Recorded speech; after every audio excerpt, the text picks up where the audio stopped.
Some people grow up without ever truly having a childhood. They do not cry too much, they do not argue much, they do not ask for too much.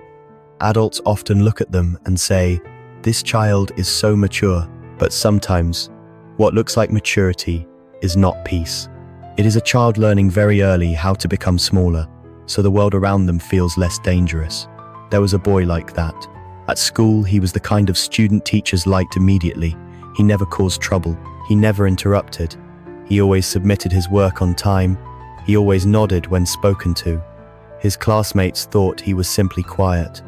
His teachers believed he was emotionally mature for his age, but no one knew that his silence was never natural. It was something he learned inside a home, where he had to study the atmosphere before he spoke.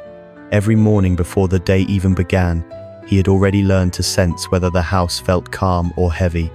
Some days were ordinary, but on other days, one sentence at the wrong moment could change everything. And when a child lives long enough inside that kind of environment, they begin to understand one quiet rule: speak less, do not disturb anything, do not make things worse. The difficult part is this toxicity inside a family does not always arrive as shouting. Sometimes it comes through small things repeated for years. A criticism right after you tried your best, a comparison spoken casually, "Why can't you be like someone else?" A dismissal of your feelings. "Why are you upset over something so small?" A kind of love that always carries conditions. "We are happy only when you behave." At first those words may sound ordinary, but for a child, repeated words slowly become inner beliefs. Beliefs like "I need to do better to deserve love." "I need to be careful not to disappoint anyone." "I need to control myself so everything stays peaceful." Many parents do not intentionally create pain. Sometimes they are simply repeating what they once received themselves. A father raised in emotional hardness may believe strictness is love.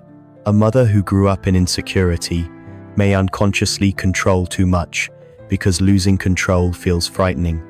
But whatever the reason is, the child still absorbs the emotional climate, and children always learn the emotional language of a home faster than adults realize. If emotional safety is inconsistent, the nervous system adapts. That boy became very good at reading people. A single look, a sigh, the sound of a door closing slightly harder than usual. He could immediately sense that something was wrong. It may sound like sensitivity, but often it is hypervigilance. A nervous system trained to search for danger even when danger is not visible. Because when unpredictability becomes normal, your body learns to prepare constantly. At school, he never asked questions when he did not understand, not because he did not want to know, but because somewhere inside him there was always a quiet fear. What if I say something wrong? What if everyone notices me? What if attention leads to discomfort? So he stayed silent. At first, silence protected him, but over time silence began taking things away. His ideas, his confidence, his right to exist fully inside a room. Some children are praised for being mature, too early. But often, early maturity simply means you learned how to endure before you learned how to feel safe. You learned how to regulate yourself before anyone taught you that your feelings mattered too. You learned how to calm others before understanding your own inner world. As he grew older, life changed on the outside. The old house was gone. The old mornings were gone. The visible tension disappeared, but strangely his body did not move on as quickly. He still overthought messages before sending them, still replayed conversations later, still felt uneasy when someone replied late. A small silence could still make him wonder, did I do something wrong? This is emotional conditioning. When certain emotional experiences repeat long enough, the brain starts linking ordinary moments with danger. If speaking honestly once led to conflict, honesty later feels risky. If expressing needs once caused discomfort, having needs later feels shameful. If boundaries once created emotional distance, saying no later feels unsafe. And many people do not realize these patterns do not only affect relationships, they shape self-worth. That boy grew up carrying one invisible belief: no matter what I do, it still may not be enough. Achievements brought relief only briefly. Compliments faded quickly, because deep inside an older voice remained, you should have done better.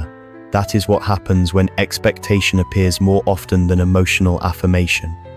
there is another kind of family toxicity that is harder to notice. When a child becomes emotionally responsible for the adults, the peacemaker, the one who understands, the one who always gives in, the one who feels responsible for keeping everything stable. It sounds admirable, but it is emotional burden.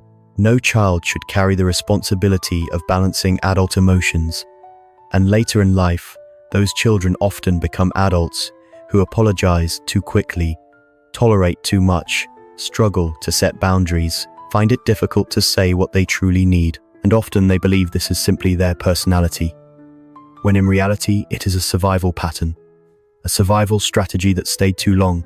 Healing begins when he starts noticing that, not in one dramatic moment, but in very small realizations. When he notices, he apologizes even when he has done nothing wrong. When he notices how uncomfortable honesty feels. When he realizes how much of his worth still depends on outside approval. Healing does not mean erasing the past. It means understanding this. Some things once protected you but do not need to control you forever. You do not need to stay small anymore. You do not need silence to survive. You do not need to carry everyone's emotional weight. Some patterns were created to protect you, but they were never meant to define you. There will still be days when old patterns return. Days of overthinking, days of hesitation, days when something small feels heavier than it should. But now there is one important difference. You can see it. And once you see a pattern clearly, it slowly begins to lose power. Perhaps real growth begins the moment you stop asking, "Why am I like this?" and begin asking, "Now that I understand, who do I want to become?"